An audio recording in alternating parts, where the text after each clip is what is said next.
ज़माना, वक्त का सफ़र। क्या इंसान वक्त में पीछे या आगे जा सकता है? क्या टाइम ट्रेवल सिर्फ साई-फाई कहानियों का हिस्सा है या इसमें कुछ सच्चाई भी है? और सबसे इम्पोर्टेंट बात, इस्लाम इस बारे में क्या कहता है? वक्त इंसानी ज़हन के लिए हमेशा एक राज रहा है। हम सब वक्त के ताले में बंद हैं, लेकिन क्या इस ताले को तोड़ना मुमकिन है?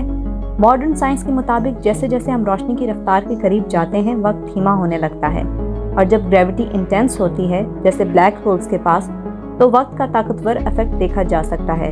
ये आइडिया सिर्फ आइंस्टाइन की थ्योरी ऑफ रिलेटिविटी तक लिमिटेड नहीं, इस्लाम में भी वक्त के तजर्बे के बारे में अजीबोगरीब इशारे मिलते हैं। 1905 में जब एल्बर्ट आइंस्टाइन ने अपनी थ्योरी ऑफ स्पेशल रिलेटिविटी पेश की तो एक ज़बरदस्त कॉन्सेप्ट सामने आया, टाइम डायलेशन।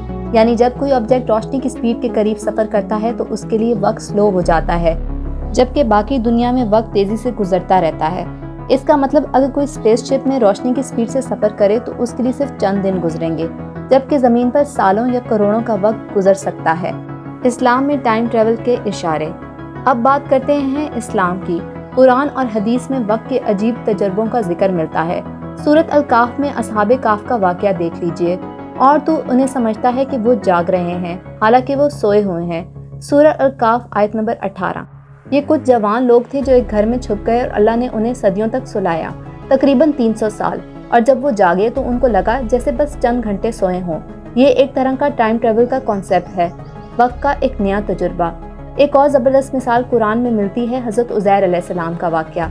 अल्लाह ने उस शख्स का हाल नहीं देखा जो एक उजड़े हुए शहर के पास गुजरा हो और कहा हो, यहाँ अल्लाह मौत के बाद कैसे ज़िंदगी देगा, तो अल्लाह ने उसे 100 साल तक मार दिया, फिर उसे ज़िंदा किया।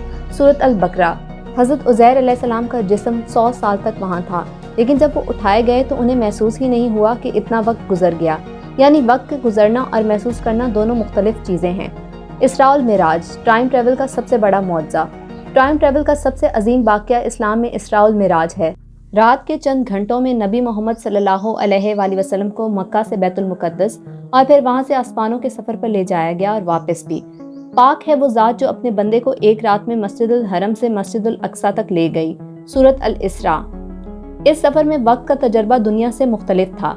रसूल सल्लल्लाहु अलैहि वसल्लम का सफ़र मुकम्मल हुआ, लेकिन मक्का में लोगों को लगा जैसे कुछ ही लम्हे गुजरे हों। ये एक ऐसा सफ़र था जो वक्त और मकाम दोनों की कैद से आज़ाद था। टाइम ट्रेवल और मॉडर्न साइंस का फ्यूचर। आज की साइंस भी यही मानती है कि थ्योरेटिकली टाइम ट्रेवल मुमकिन हो सकता है।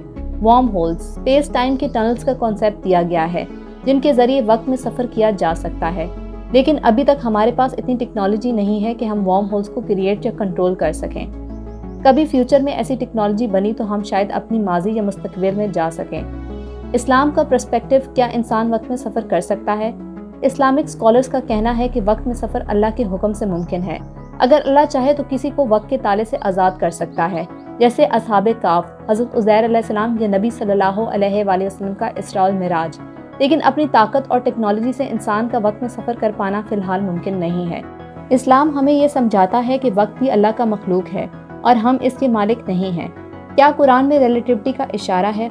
एक और ज़बरदस्त बात, कुरान में कुछ आयत ऐसी हैं जो टाइम रिलेटिविटी को एक्सप्लेन करती हैं, और वो एक दिन जो तुम्हारे गिनने के मुताबिक 1000 साल के बराबर है।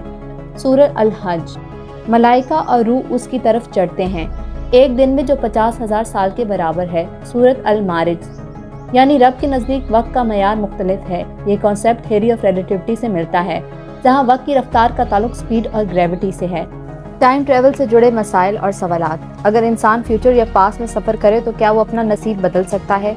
इस्लाम में नसीब तकदीर का एक बहुत बड़ा कॉन्सेप्ट है, लेकिन साथ साथ दुआ, नियत और अमल को भी बहुत इंपॉर्टेंस दी गई है। अल्लाह हमें फ्री विल देता है कि हम अपनी चॉइसेस करें, मगर हर चीज़ का अल्टीमेट इल्म सिर्फ अल्लाह के पास है। इसलिए इस्लाम में वक्त में सफ़र का कॉन्सेप्ट तकदीर के लॉ के साथ कॉन्फ्लिक्ट नहीं करता, लेकिन ये ज़रूर याद रखा गया है कि वक्त को मैनिपुलेट करना इंसानी बस में नहीं है। क्या फ्यूचर में टाइम ट्रेवल पॉसिबल होगा? साइंटिस्ट का कहना है थ्योरेटिकली हाँ। Practical challenges, massive energy requirement, stability of warm holes और पैराडॉक्सेस जैसे ग्रैंडफादर पैराडॉक्स को सॉल्व करना ज़रूरी है। और सबसे इम्पोर्टेंट, क्या अल्लाह की रज़ा के बिना कुछ मुमकिन है? बिल्कुल नहीं। इस्लाम हमें ये सिखाता है कि ये हमें इल्म और टेक्नोलॉजी में आगे बढ़ना चाहिए, मगर हमेशा अपनी हदों और अल्लाह की कुदरत को समझते हुए। टाइम ट्रेवल का राज सिर्फ साइंस का नहीं बल्कि रूहानियत का भी है।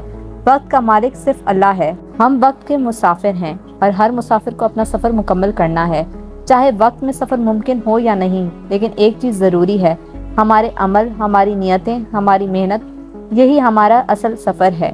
اگر آپ کو یہ سفر پسند آیا ہو تو لائک، شیئر، سبسکرائب کریں۔